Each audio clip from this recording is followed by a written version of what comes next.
Olá, boa tarde a todos. Hoje vamos conversar sobre uma questão que caiu na prova do Enem de 2017, sobre osmose reversa. Alguns tipos de dessalinizadores usam o processo de osmose reversa para a obtenção de água potável a partir da água salgada. Nesse método, utiliza-se um recipiente contendo dois compartimentos separados por uma membrana semipermeável. Em um deles, coloca-se água salgada e no outro, recolhe-se a água potável. A aplicação de pressão mecânica no sistema faz a água fluir de um compartimento para o outro. O movimento das moléculas de água através da membrana é controlado pela pressão osmótica e pela pressão mecânica aplicada. Para que ocorra esse processo, é necessário que as resultantes das pressões osmótica e mecânica apresentem. Então, aqui nós temos os seguintes itens, da letra A à letra E. Então, vamos começar a entender.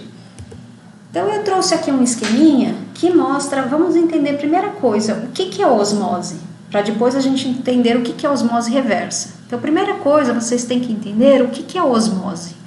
Osmose, por exemplo, se nós tivermos uma solução diluída, é colocada em um compartimento e na outra a gente vai ter uma solução concentrada. Então, de acordo com o processo natural, de acordo com a osmose, a solução diluída tende a passar por essa membrana, por uma membrana porosa, para haver o equilíbrio, né? Então, ela vai passar, a solução diluída vai passar para o lado do compartimento da solução concentrada, até haver o equilíbrio osmótico. Aí, as concentrações da solução vão ser equilibradas. Agora, vamos ver aqui. Então, agora entendemos o que é osmose. Então, aqui existe uma pressão osmótica de equilíbrio. Então, eles entraram em equilíbrio, as concentrações se equilibram. Então, passamos de uma solução diluída para uma solução concentrada. E a osmose reversa é simplesmente, como o próprio nome diz, é o contrário. Também conhecida como osmose inversa. Então, é o contrário. É a passagem de uma solução concentrada para uma solução mais diluída, que é nosso caso. Passou da água salgada, retirou o sal e saiu uma solução, uma água potável, né? Então, foi aplicada essa pressão hidráulica. Então, o que acontece? Então, a pressão, vamos entender aqui. Qual que é a fórmula da pressão osmótica? Então, a pressão osmótica, ela é a concentração vezes o R, que é a constante universal dos gases, vezes o T, a temperatura em kelvins. Então, essa concentração em mol por litro. Então, a pressão osmótica, ela depende da concentração do soluto, tá? Que é o que nós estamos tratando. Então, para que haja um equilíbrio, para que aconteça essa reação de osmose reversa, a pressão hidráulica que é aplicada, normalmente quem que vai fazer isso?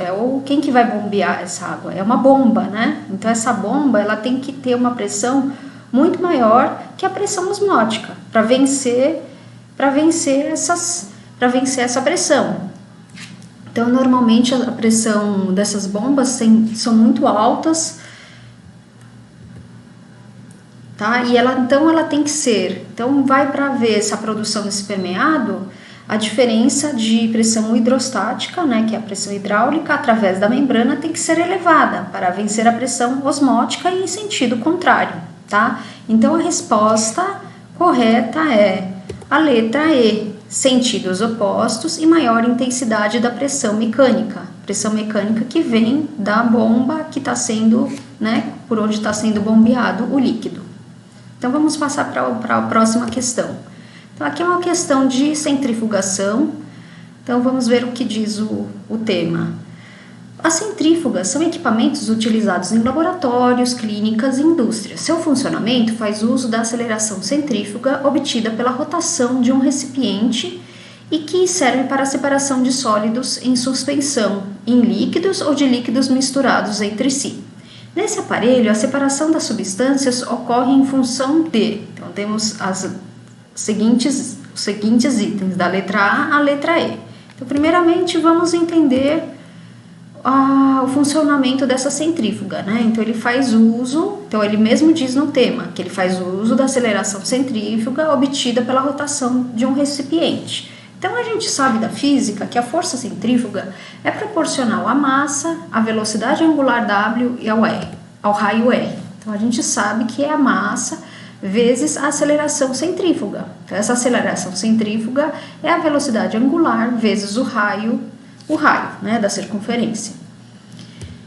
Então, portanto, a separação incorre em função da densidade, tá? Porque a força centrífuga depende da massa, da velocidade e do raio. Então, portanto, ela depende da densidade entre líquido e o sólido, tá? Então, é só isso que faz com que haja a separação. Então, a resposta correta é a letra A. Então, vamos analisar as outras questões. B, dos diferentes raios de rotação? Não, porque a centrífuga, né, eu vou mostrar aqui uma figura. Então, aqui a centrífuga. Então, o raio é sempre o mesmo. Para todos os pontos onde forem colocados aqui os frasquinhos, por exemplo, aqui é uma centrífuga de laboratório. Para todos os pontos, né, onde foram colocados os frascos, o raio é o mesmo. Então, não ocorre diferentes raios. E diferentes velocidades angulares, não, a rotação é a mesma. Por exemplo, rotação 3.000 rotações por minuto, então a velocidade é sempre a mesma. Diferentes quantidades de cada substância, não, é colocado sempre a mesma substância, a mesma quantidade em cada recipiente para poder haver um equilíbrio. Da diferente coesão molecular de cada substância, não. Então, o princípio de separação da centrífuga é a letra A, das diferentes densidades. Vamos passar para a próxima questão. Então, é uma questão da prova do Enem de 2018 que fala sobre o craqueamento do petróleo. Então, o petróleo é uma fonte de energia de baixo custo e de larga utilização como matéria-prima para uma grande variedade de produtos. É um óleo formado de várias substâncias de origem mecânica, em sua maioria hidrocarbonetos de diferentes massas molares. São utilizadas técnicas de separação para obtenção dos componentes comercializáveis do petróleo. Além disso, para aumentar a quantidade de frações comercializáveis otimizando o produto de origem fóssil, utiliza-se o processo de craqueamento. O que ocorre nesse processo? Então, vamos lá, novamente, questões de A a E. Primeiramente, vamos entender, então, o que ocorre no craqueamento. Então, ocorre a quebra de moléculas longas de hidrocarbonetos de elevada massa molar, tá? Para a formação de outras moléculas com cadeias menores e massas molares mais baixas. Então, simplificando, é uma quebra das moléculas grandes, né, para moléculas menores. Também é conhecida por pirólise e é realizada em colunas de fracionamento nas refinarias de petróleo. Existem dois tipos, o craqueamento térmico e o catalítico. O craqueamento térmico é realizado a temperatura e pressão elevadas, e o catalítico também é usado a altas temperaturas. A diferença consiste no uso de um catalisador, que é utilizado para aumentar a velocidade da reação. Então, portanto, a resposta correta é a letra A, que é a transformação das frações do petróleo em outras moléculas menores. Então, vamos analisar agora os outros itens. Letra B, reação de óxido-redução com transferência de elétrons entre as moléculas. Então, vamos analisar bem que moléculas que nós temos. São moléculas orgânicas, que possuem os elementos carbono, hidrogênio e oxigênio. Então, não ocorre transferência de elétrons, é apenas uma quebra. Está quebrando as moléculas grandes em moléculas menores, então não ocorre transferência de elétrons, então está errada. Solubilização das frações do petróleo com a utilização de diferentes solventes? Não, porque você não está solubilizando, você está quebrando. Então, o solvente ele vai apenas diluir, ele só vai solubilizar o petróleo. E dependendo do solvente, se for um solvente, no caso como é uma matéria orgânica, você tem que usar um solvente apolar, tá? Para poder solubilizar essa fração do petróleo. Então, não é processo de solubilização. Decantação das moléculas com diferentes massas molares pelo uso de centrífugas? Não é decantação. Até porque não vai, precisa de uma, como a gente viu o craqueamento, precisa de altas temperaturas e alta pressão. Então a decantação por si só, utilizando rotação da centrífuga, não vai conseguir quebrar essas moléculas. Até porque não são, essa fração, ela não é uma mistura de componentes.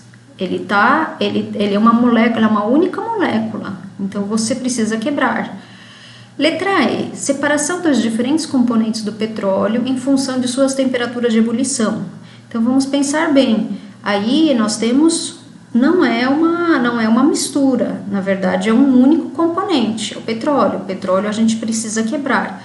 Então, para ocorrer esse tipo de separação, que é o caso da destilação fracionada, nós precisaríamos ter com que essa nossa mistura fosse uma mistura. Então, aí, por exemplo, uma mistura de gases. E aí sim, por exemplo, você tem o gás GLP, aí você tem várias frações do petróleo. Aí sim, você vai separar, por exemplo, o propano do butano. Aí por diferença de temperatura de ebulição. Mas essa fração já está quebrada em molécula menor. Então, mas no caso do petróleo, a gente precisa quebrar ela em pequenas frações para depois fazer essa separação. Então, portanto, a resolução é a resposta A.